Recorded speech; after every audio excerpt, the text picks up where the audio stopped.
Enjoy the convenience of 7 days a week banking and extended hours with Cube from First Arkansas Bank and Trust. Member FDIC.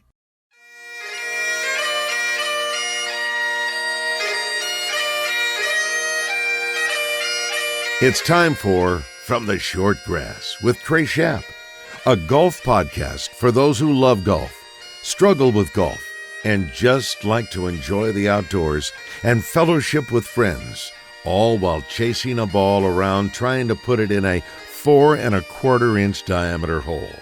From the Short Grass is brought to you by Stevens Incorporated, an independent financial services firm with the freedom to focus on what matters most. Blackman Auctions.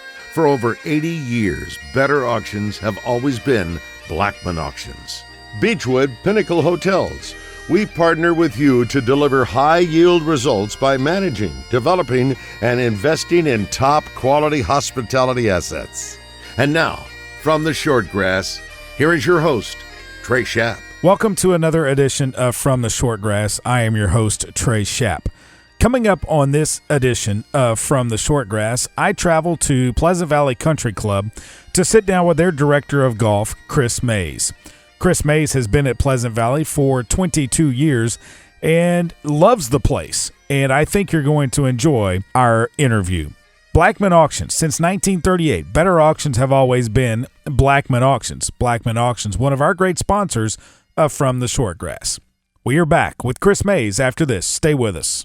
With all the decisions you need to make about what to do in El Dorado, finding a place to stay is an easy one. The Haywood is uniquely positioned to make your stay one to treasure. Located in the historic Union Square district of El Dorado, the Haywood offers luxurious accommodations that feature contemporary, colorful rooms with high-quality bedding, comfortable baths with walk-in showers, and a spacious workspace with stylish plantation shutters that are unique additions to the stunning decor in a non-smoking environment. Make the Haywood your home away from home the next time you visit El Dorado. This is Thomas Blackman with Blackman Auctions. The other day I was visiting with Trey and he talked about goose poop and iguana poop and a golf ball, and if you hit the poop or the iguana or the goose, can you move the ball or the poop or something like that. Listening to him talk about poop and golf balls with such passion made me realize how much he knows about golf and how little I did. Once again, Trey really knows golf. I really know auctions. For the last 84 years, better auctions have been Blackman Auctions.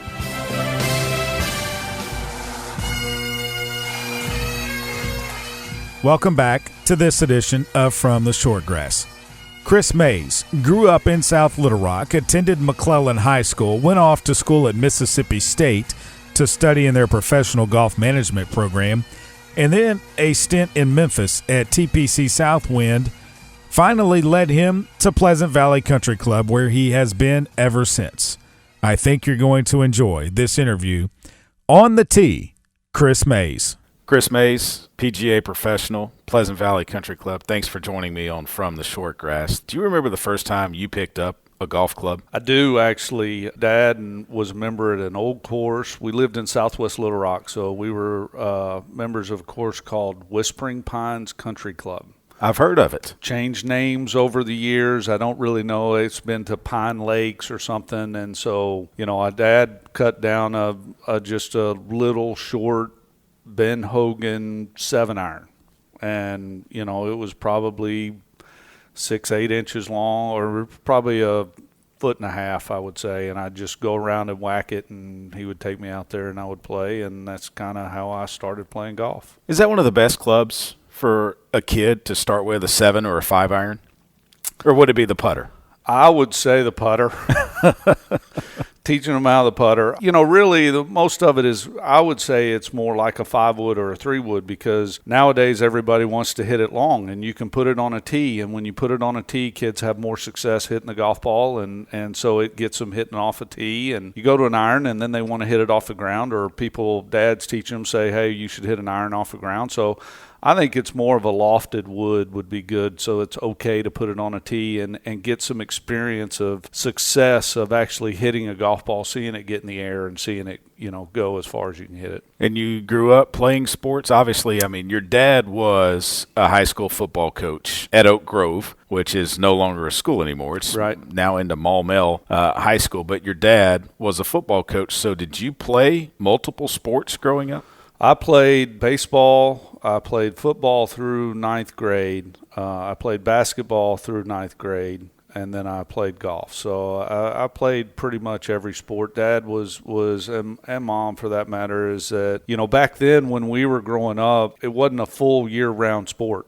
You played baseball in the summer. You played football in the fall. You played basketball in winter, and you played golf in spring and summer, and you tried to do both. So, from that standpoint, it's not like what it is today, to where kids are being not necessarily forced, but all sports are now basically year-round activities, even if it's off season. You went to McClellan High School. I did. The Lions. Mm-hmm. Played on the golf team there. I You did. tried out. Any other sports did you try to play? So I tried out for basketball, and it's kind of a funny story. I played, and we got in there, and teams went up, and my name's on the list, and I made the team, and it was great. And Coach McKinney called me in his office, says, "Hey, Chris, how are you doing?" And I said, "Great." He says, "Good." He goes, "Hey, you made the team. Everything's good." He goes, "You sure you don't want to play golf?" It's kind of my, hey, you're probably going to be on the bench. You may not be able to play as much as you think you are, but, and I said, "Yes, sir, it sounds like a good idea." How early on did you know that you wanted to make a career out of golf? I'm probably one of the few that knew that what they wanted to do in high school. I probably wasn't good enough to go play D1 college golf, but I loved golf and wanted to be in the golf business. And so I wanted to go to one of the professional golf management schools, there were 4 at the time. I was sitting there looking at it, and I was like, well, okay, can't play golf at Penn State in the winter, can't play golf in Michigan in the winter, didn't really want to go all the way out to New Mexico. So I went to Mississippi State. Yeah, so close. And that's kind of how that all phased out, or the plan kind of went. And you're still a Bulldog fan today? I still am a Bulldog fan. I grew up a Razorback fan. Dad obviously coaching and being able to go up and meet different coaches, and it was really nice to see that, and that instilled. I still love watching the Razorbacks play. I have a hard time one game of the year, and that's when Arkansas plays Mississippi State, and usually I root for the team that needs to win the most. And generally speaking, that's Mississippi State. So that's how we get to it. So after you graduated from Mississippi State, where did you get your first break, if you will? Well, I got a couple of breaks. It's kind of funny is that I was engaged at the time. My current wife, Lori, we were engaged in college, and I was going to Memphis, and then I was either going to work for Bill Munguia at a place called Holiday Island, which is actually in North Mississippi, or I was going to work for TPC at Southwind. And the general manager at Southwind, his name is John Huggins, and he was up with the TPC network and eventually went to work at PGA Tour headquarters. I was talking to him and interviewing him, and the job at Southwind was paying me like $14,000. And the job at Holiday Island was paying me like $22,000. It was a no-brainer to me, and I walked into Mr. Huggins' office and I told him, and I said, "Hey, I'm going to go to Holiday Island." And he looked at me and he said, "Chris," he says, "I know that there's a difference in pay and we can't do it." He goes, "I can promise you one thing, that if you come here, we'll take care of you." And that was good enough for me. So wow. I took the less paying job at TPC at Southwind. Lori found a job at a security company downtown, and she was the breadwinner for our stint in Memphis until I became a head professional. And you became a head professional. Your first head professional job was? TPC at Southwind. It's kind of odd how that all kind of shook out, is that it goes back a long story, and I hate to make this longer than what it is. In November of 1996, I was ready to leave Southwind as an assistant. And so I came home for Thanksgiving, and Lori was with me, and I said, I'm going to send some resumes out in Little Rock and go. So I cold called Dan Snyder at Chenal. And I walked in, and boy, what a professional guy. Still a great friend today. But at the same time, I'm just walking in out of the blue and got in my blazer and tie and gave him my resume and said, listen, if you're ever looking for an assistant, I'd be interested in moving back to Little Rock. Thank you. Great. Looks awesome. I'll be in touch. Left, went on. January rolls around, and I get a call from John Huggins, who has now gone to Sawgrass, and he goes, listen, I want you to come be an assistant at TPC at Sawgrass. And I said, okay. I said, what does it pay? And he goes, well, we're going to pay you $19,000. But we'll take care of you. Yeah. And I looked at it and I said, Mr. Huggins, I can't uproot my wife and just go down and run, and be an assistant and uproot her, and now she's got to find another job. And he understood. And he goes, well, so will you come down and run the Players Championship? We'll run the merchandising operation for the 1997 Players Championship. And I said, sure. So it was 8 weeks. I knew what type of work it was going to be just because it was at Southwind. I mean, that's talking 95-hour weeks. I mean, because we did at Southwind, we would do a merchandise operation at that time of about $350,000 in a week. Now you're talking about doing $800,000 in a week. So I knew the work that it was going to take, and so we did that. Lori stayed at home. So I went down there to do that. The day before I left, Dan Snyder calls me. Says, hey, have a job opening at Chenal. Want you to come interview. Certainly like to see if this will work out for you. I said, Mr. Snyder, this is bad timing. I said, I leave tomorrow to go to Sawgrass. And he said, well, we'll fly you back and interview you if that's not a problem. I said, no, you don't understand. I'm going down here for 8 weeks. There will not be a day off. Yeah. This is about getting the Players Championship ready and doing everything you need to do. I said, I don't think I'm going to have a day off to be able to come back, and I certainly can't do that to them and say, hey, I'm down here for the Players Championship. Do you mind if I go interview at this? So that ended up not working out, and I didn't get to go back to Chenal over there. And my wife calls, and she goes, hey, how's everything going? What's going on? And, hey, we're going to have a child. And I was like, okay, great. And so in the back of my mind, I'm going, okay, I'm making $14,000. How am I going to do this? I'm getting out of the golf business. There's no way I can support a family, which is what I really wanted to do. And so I said, when I get back, I guess I'm going to have to start looking for a job outside the golf business. The very next day, Doug Wirt, who was a head professional at Southwind, calls me and says, hey, Chris, just want to let you know that I'm leaving.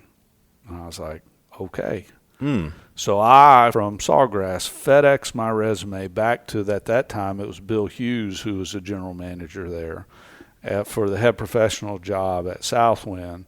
Players Championship ends on like March 30th, and I come back as April 1 as a head golf professional at TPC at Southwind. How about that? So it's kind of a unique story. I tell people all the time, if you don't think there is fate or there is another person working in our lives or looking out for us, it's just, I'm here to tell you, I probably wouldn't be in the golf business if that didn't happen. I assume that the interview with Chenal and Mr. Snyder never happened. Never happened. But now you're in Little Rock. I am. At Pleasant Valley Country Club. I am. You became the head professional. Now you're the director of golf. That's correct. When did that happen? I was at Southwind, and I loved working for the TPC network. They made me a head golf professional at a very young age, probably the youngest of anybody in the network. And so they gave me a really good opportunity.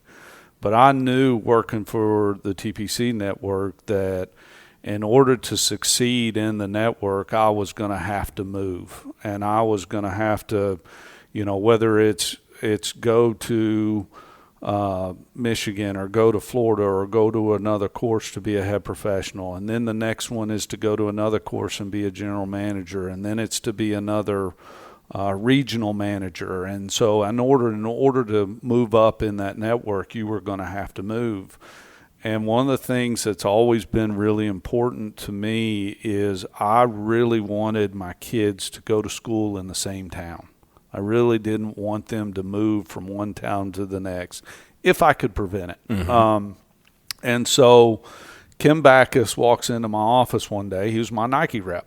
And he says, hey, just to let you know, there's a job in Little Rock that you should apply for is Pleasant Valley Country Club. And I said, okay, great. And I knew a little bit about Pleasant Valley, but I never played Pleasant Valley. Even living in Little Rock, I never played Pleasant Valley. Really? Yep, never played it. That's a lie. I played it for 8 holes in the father-son 1 year that we were rained out. Okay. So I never played a full round. So next day, George Whitaker walks in, and he was my zero restriction rep. He says, hey, the club that I'm at in Little Rock has an opening. I think you would be a great candidate. So I said, okay, and I sent my resume, and it was kind of funny. It was, I remember there were 3 of us there. I think that it was Chris McSpadden, who was at that time at TPC at Sugarloaf, a guy by the name of Ray Barr, who I've never met, and then myself. I think we're the final 3 for the job. So, and I was lucky enough to get it. So you get to move back home, bring the grandkid at the time. That's right. Back to your home. That's where right. The grandparents can be a little bit closer than the 2-hour drive to Memphis. That's right. And Lori's parents were from Dallas, so it was a little closer to them too. And the Southwest flight at that time was like $85 if you wanted to go to Memphis. So it just made sense for everybody. And it's a great place and probably one of the better decisions I've ever made. Your dad being the head football coach at Oak Grove, Mm-hmm. I think when people think of John Mayes and Oak Grove football, they think of Darren McFadden. Sure. As well, because of what he was able to do in high school and then what he did at Arkansas, back-to-back Doak Walker's runner-up 2 times in a row for the Heisman, and went on to a good career in the NFL. But you actually employed Darren McFadden here at Pleasant Valley. I did for junior and senior year. He worked as a bag kid, and I employed a couple of football players. We'd get a call from Dad, or we'd get a call from a guy at Central and say, hey, I have a kid who needs a job. Do you have can you work him? And so we gave Darren a job, and he worked for me for junior year, and what a great guy he is. I mean, he's an awesome football player, but I think he's even a better person. I mean, it just says a lot about a character. He would go play at a football game on Friday night. He would be there at 6:30 on Saturday morning working. Man. And he was just a good worker, but a good person just in general. Did he ever say, hey, Mr. Mayes, you got some clubs I can go try this game out? Never had interest in playing golf until he went to Oakland. And he called me one day from Oakland, and he says, hey, you got any clubs? I think I need to start playing golf or learning to play golf. And he says, my friends, I guess, took him out to play, and he was horrible. And he goes, and oh, by the way, I need a lot of golf balls. So did you ship them? I told him I never did. I ended up telling him and said, okay, Darren, when you come to Little Rock, let's get you fit for a set of clubs. Because obviously, if you're going to play, let's get you in the right thing and get you to play. And from that standpoint, he obviously never came back or found a set out there or did something. And so it never really panned out. You just said we need to fit you for a set of clubs. How important is that for amateurs out there today to not just go and grab something off the shelf at a store that they see? Well, I think fitting is very important. I don't think it's as important as to get to the specific details. But when you're talking about things like length, your lie angle, when you're talking about what type of shaft that you put in and just kind of things that a fitter can tell you, are you an early release guy? Do you need a shaft that has a little more flexibility in the tip? Do you need shaft that's a little heavier because you swing really fast? The next baseball player has a lot of wrist action, so he may need a heavier shaft. And so swing speed and technology that comes in a golf club, I think it is very important for you to be fit to a golf club more than just buy something off the rack. And Ping obviously was the first one in the business to do that. And I think over the time you've seen it, and it's gone now where it was irons. Now it's drivers, 3-woods, and wedges as well. I mean, we're even fitting putters. So, and so it's different in how you set up, what you do, and having something that's tailored for you is fit to a game. Golf has changed a lot since you got into the business. Yes. The business of golf has changed a lot. Are you happy where it is right now? I think we're going through a very rough time. I'm happy doing what I do. I love what I do. I do have some regrets. I wish I could spend more time with my family and didn't miss out on as many things as I did when I was trying to cut my teeth here at Pleasant Valley. But at the same time, I don't have any regrets in choosing the golf business. And so I think that the golf business has changed, and I think it's trying to change for the better, but I think we're going to go through some growing pains as what we're seeing. I think that guys like me or guys like Barry Howard at Hot Springs Country Club and some others, we're a dying breed. The day and age of a golf professional working 7 days a week for minimal amounts of money are ending. And the problem is with that is that that's putting more pressure on the clubs and the PGA of America to find out how we can get more golf professionals into the business. How can we increase or improve their quality of life? That's been the biggest knock on the golf profession is the quality of life. And certainly not saying that I haven't had a good life. I've had a great life. But the work-home life balance has always been out of balance in the golf profession. And I think that we're going to go through a rough patch and try, but I think that over time you may see that work-life balance get a little more in check to where you can work hard and work a lot at being a golf professional and still have a time to have a quality of life. Pleasant Valley Country Club about to undergo some major renovations. Some that the building that we're sitting in right now hasn't been touched since it was built, and it's going to be touched some. Are you happy with the direction of where the club is going? I am. I think that Pleasant Valley is my favorite place to be. I think the golf course is fantastic. I think that there are some things in the building that need to be fixed, that have been needed to be fixed for quite a long time, and it just has to do with age of a building. Is it, you have a 54-year-old house, and something has to be done with different things, and so some of the projects that we have to do are pretty significant in doing that. So if you're doing a project that you're going to tear up a significant portion of the club, it then comes back into how do you want to build it back? Do you want to fix the problems and just put it back exactly like it is now? Or do you want to try to make the clubhouse that resembles more of what a great golf course we have? Mm-hmm. And so I think that those things are needed, and it's good to see them come.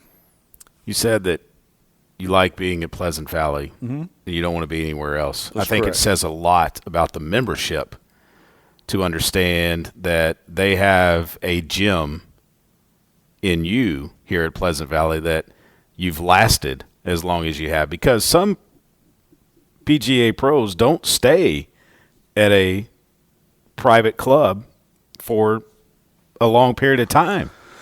Yeah, so when I came here, the average lifespan of a golf professional at a club was 5 years. I don't know what that is now. I've been here 22 years. But it goes back to where we talked about earlier, is that I wanted to raise my family in the same town as I wanted to have them start school and finish school, in the same town. Well, my youngest son is a junior, so I have 2 more years to kind of achieve one of the things mm-hmm. that I really wanted to do, and so I'm happy about that. But, I just try to do my job and make people who come to Pleasant Valley have a good time. And that's kind of what we focus on. I don't know that I'm any better at it than anybody else. I think I've just been lucky enough to be here for a while. Maybe they haven't found anybody that they want to replace me with yet. Favorite golf course you've ever played, and it can't be Pleasant Valley because I'm pretty sure it's at the top of your list. Marion Golf Club. Love Marion, and it's for different reasons than most. The golf course is exceptional. I love the golf course. It's the history. I'm a Ben Hogan fan. To be able to look at it, Ben Hogan is my favorite golfer, and to look at the plaque where the 1-iron shot or Bobby Jones completed the Grand Slam on the 11th green, and then just going there and looking in the clubhouse and going into their archives room, just the whole experience. Marion is far and away my favorite. And then the wicker baskets. Love those. Absolute. The logo is maybe the best logo in golf. Unfortunately, don't want to offend anybody else, but that logo is subtle. I like logos. I like looking at logos to where it doesn't have a name on it, right? And to me, that's a conversation piece of what is that? Where is that, right? And that's Marion, right? Or that's somewhere else. But you don't have to ask where that one is. That's correct. If you're a golfer, you don't have to ask about that logo. That one and the gold United States, you don't have to ask. A fantasy foursome for Chris Mayes. You and 3 others living or deceased that you would like to play around a golf with. I've done that. Believe it or not, I've gotten to play with my fantasy foursome and all at the same time. All at the same time. It was my grandfather, my dad, and my son. Oh, wow. So that was 4 generations of Mayes playing golf. And so where'd you play? Right here at PV? We played right here at PV. And that was really good. I hope that it was as special to them as it was to me. Now my son was probably 8 at the time, but still it was a time where the 4 of us got together to play. And my grandfather moved here obviously in his mid to late 80s, and so I would end up, when he stopped playing golf, I would go pick him up and bring him over here for lunch every now and then. It was 5 minutes away, so it was something that I've gotten to do. If it was anything else, I think that was probably my favorite foursome. Man, what a memory. It was good. Well, I call you Pro all the time, and Pro, thanks for your time. I appreciate it. Fantastic golf course. Chris, thanks so much. You're welcome. My thanks to Chris Mayes, PGA Professional Director of Golf at Pleasant Valley Country Club, for taking some time out of his extremely busy day and sitting down and talking with me. Beechwood Pinnacle Hotels, bphotels.com is where you can find them on the web. Matthew Allen, Blair Allen, they do a great job of managing hotel properties. Find them on the web, bphotels.com. One of our great sponsors From the Shortgrass. We are back after this. Stay with us. Strength is measured not by the number of accounts. Strength is placing value on relationships. It's having the vision and the guts to invest in growth. It's the commitment to responsibly manage your money. At Stevens, we believe that our strengths build success, not only for us, but for our clients. Stevens, member NYSE, SIPC. This is Thomas Blackman with Blackman Auctions. You all know by now I'm not a good golfer, but my son loves the game and he and I have been playing more. I've got my score down to, I've quit playing a scramble on every hole. I'm using the bunker rake much less than I used to, and a lot of the time I hit my drives past the women's tee box. All of my success in golf can directly be tied to me listening to From the Shortgrass. Without it, I would not be the golfer I am today. Trey, you owe me $20 for that. Trey knows golf, I know auctions. Come see us at BlackmanAuctions.com. Since 1938, better auctions are Blackman Auctions.